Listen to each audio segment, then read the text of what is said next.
Hello, this is Ram 55 coming today with another round in our virtual Skipper 5 presentation of the Melges Cup. Today is round 7. Again, I'm playing the part of the U.S. boat in this series, and today we're going up against Spain.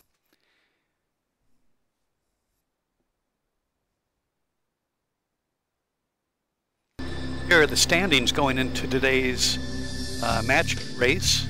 USA versus Spain are tied at the top with 5 wins apiece. So this should be a pretty exciting race. This series is taking place in Rio de Janeiro. Here's a schematic of the differences between the two boats. Hull speeds are very similar between the United States and Spain. And the United States has a slight advantage in the crew. Spinnaker and sails are pretty even.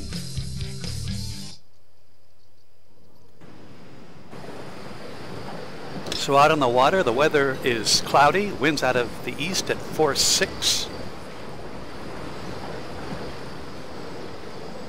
Should be a pretty exciting race as these boats have been doing very well in this round robin competition.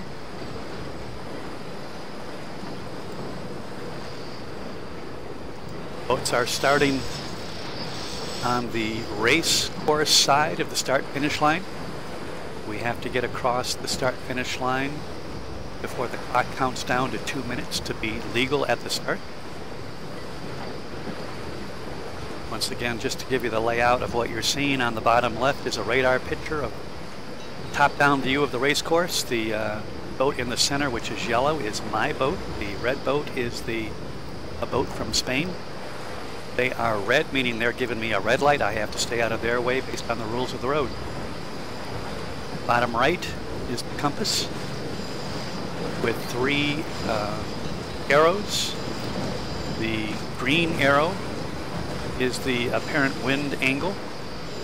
The blue arrow is the true wind direction. And the yellow arrow is the direction of the current. For some reason, I just got a penalty, and I'm not sure exactly what I did. I'll have to go back and review that, but you can see over in the far right beneath those flags on the right side there's a 360-degree turn indicator, meaning somehow I fouled the boat from Spain, and after the race starts I have to do a 360-degree turn. We're coming up on a minute and a half before the start, and I am clear astern of the other boat, and I'm just following them around right now to try to get a good start, get in a position of advantage.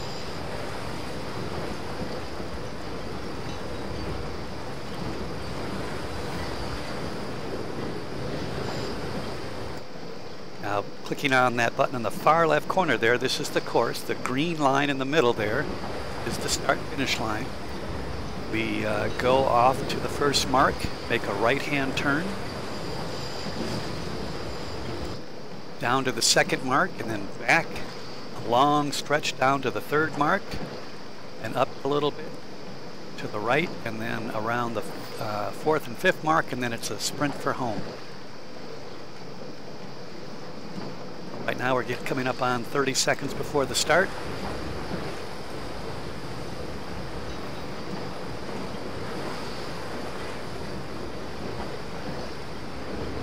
Once again, I love the graphics on this. You can see those rollers coming in. Boats sitting on top of the water like ducks on a pond. We're quite a distance away from the Spanish boat. We're both on port tack as we're starting this race. They're over closer to the committee boat there to the right. And right now I just want to hit this starting line with full speed. And it looks like the Spanish boat has a very slight advantage on us.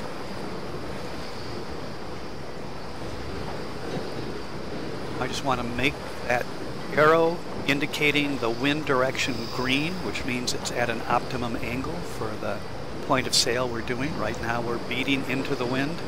Last couple races you noticed that the initial leg of the race was not directly into the wind, which is a traditional way of starting a sailboat race. This time we are getting back into a traditional course. We're beating into the wind, sailing as close as we can, And in general, these boats, by their design and the nature of sailboats, the closest we can get to the direction of the wind is about 30 degrees.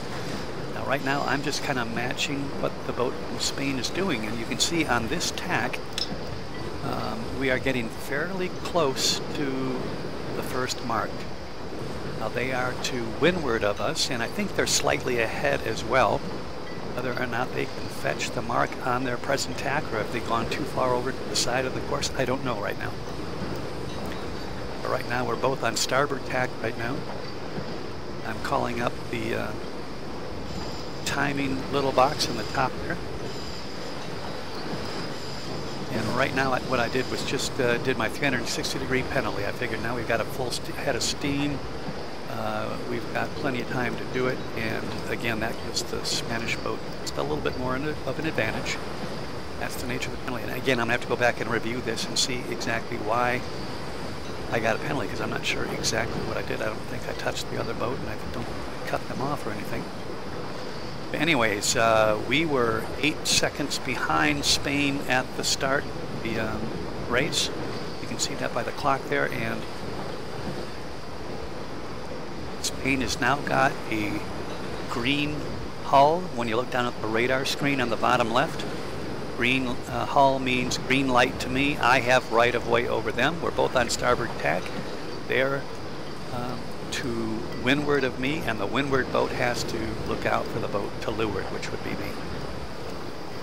So there's our first mark. As you can see from the pointing green arrow, we have to pass that to the left. Mark will come down the starboard side of the boat.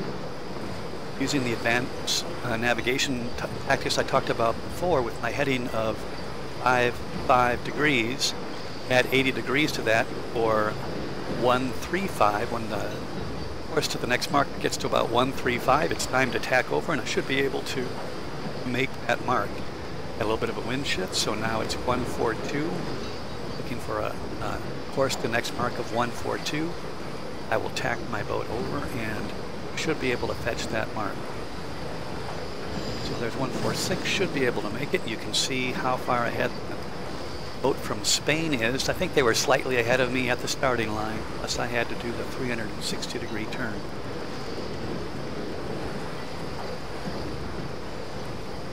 So as of right now, they have rounded the mark, and we're playing catch-up.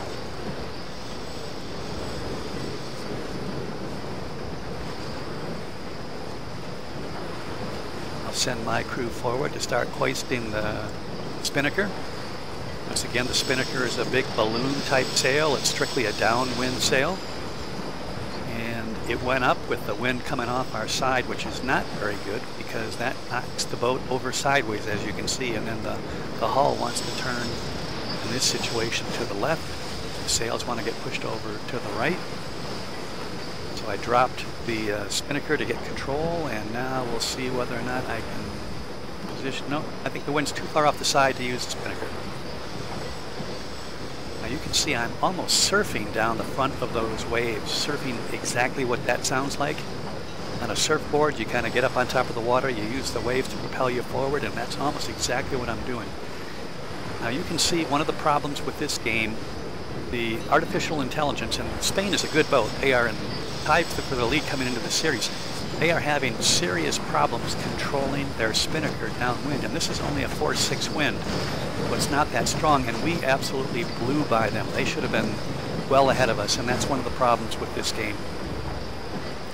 So now we're rounding the mark ahead of Spain, simply because the AI boat does not handle their spinnaker well.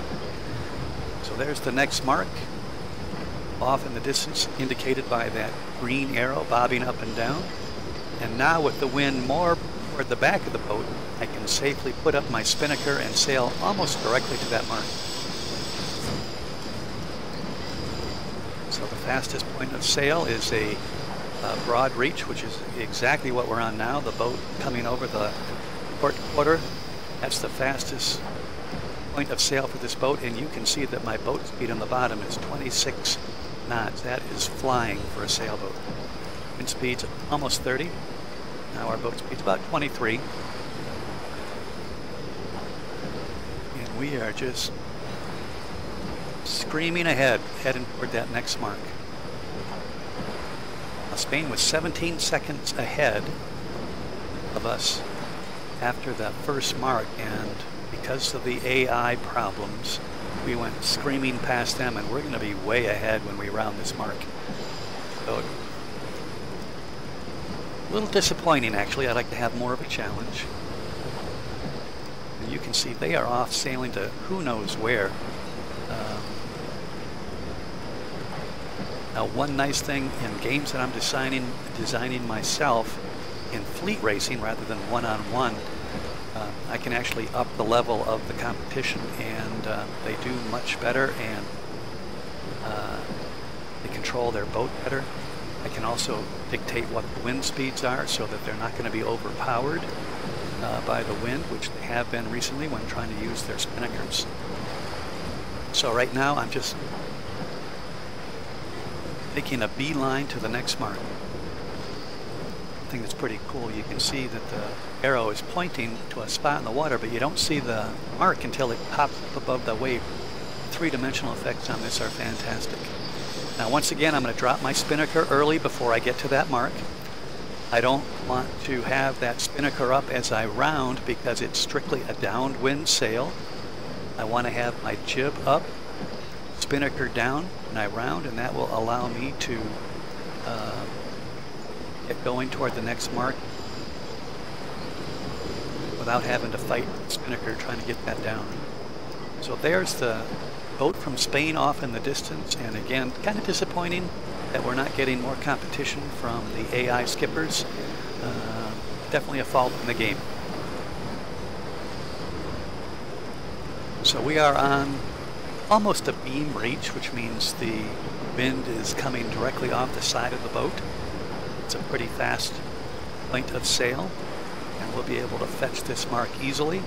When we do, we'll, looking at the map on the bottom left, it's a slight turn to the right toward the next mark. Now that next mark will be another beat to windward. In other words, we'll be tacking back and forth to try to get up that next mark after we round this one. Sailboats don't go directly into the wind. They have to tack back and forth. Closest to the wind they can sail is about 30 degrees off the wind, and they go back and forth as they move upwind. Downwind they can point pretty much wherever they want. There's that little space approximately 60 degrees wide that they cannot sail. So here I am coming up on the mark. We'll be rounding this, and off we will go. Whoops, I turned in a little too quickly and touched that mark. That's another one of the fouls of racing. If you touch a mark, any part of your boat, it's another 360-degree turn. Thank goodness we have such a large lead over the boat from Spain, because it doesn't take us long to do that 360, and we are still going to easily win this race.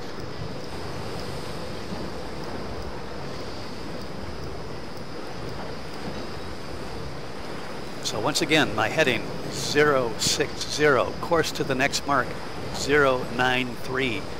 When that number, well, actually I'm going to probably tack over early because I want to round that on my port side. So let me tack over. Course to the next mark is 094. My heading is 131. 80 degrees less than that is 051. So when the course to the next mark gets down to 051, it'll be time to tack over. I should be able to lay that mark.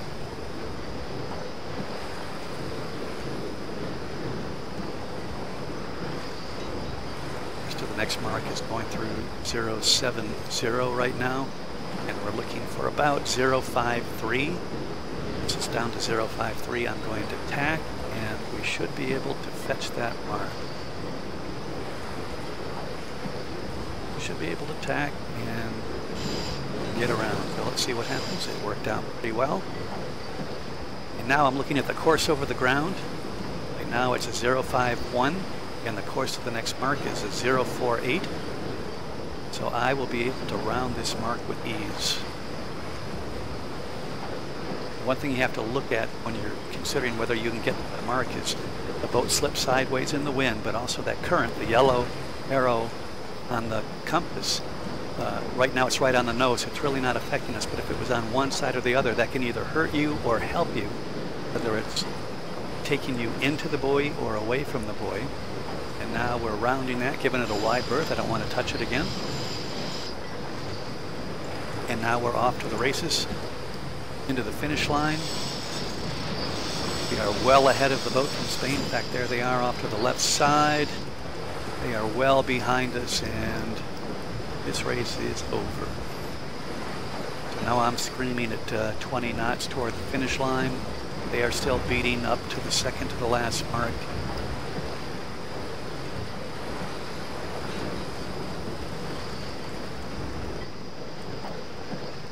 Again, beautiful graphics, Rio de Janeiro. The beach is in the distance there. I wonder if anybody's on the beach getting their suntan watching us race out here. So right now, the green mark is one of the edges of the gate that I have to go through to finish this race. The other one's well off to the right side. You can't see it. And on the point of sail we were, I could not keep the spinnaker up and make it through that gate. So I dropped the spinnaker. We're on the jib and the mainsail alone. Spain still hasn't gone around that last mark, and we're across the line in 12 minutes. So we won that one easily, but again, it's because the AI just isn't sailing really well. So United States beats Spain, Germany beats China, Switzerland beats Australia, Italy beats Brazil, France beats Japan, and New Zealand beats Great Britain. So that's round 7. And after round 7, the United States, my boat, is up on top with 12 points, followed by Switzerland, Spain, and Italia, tied with 10 points. New Zealand, Japan, France, and Australia are tied with 8 points. Germany and China with 4. Brazil by their lonesome with 1 win, and Great Britain still looking to get their first victory. So we've completed 7 out of 11 races. We have taken the lead. The top 4 boats will go on to a playoff. Well, they'll compete against each other head to head, and we should be able to finish in the top 4 fairly easily. 4 races to go, and we are doing real well after we got off to a shaky start through skipper error. So that's it for round 7. We'll be back with round 8 very soon. We'll see you out on the water. This is Ram 55. If you like this series, give it a thumbs up. If you'd like to subscribe, would love for you to post messages. And I'd like to hear what you're thinking and what you think of this series. And we'll talk to you all later.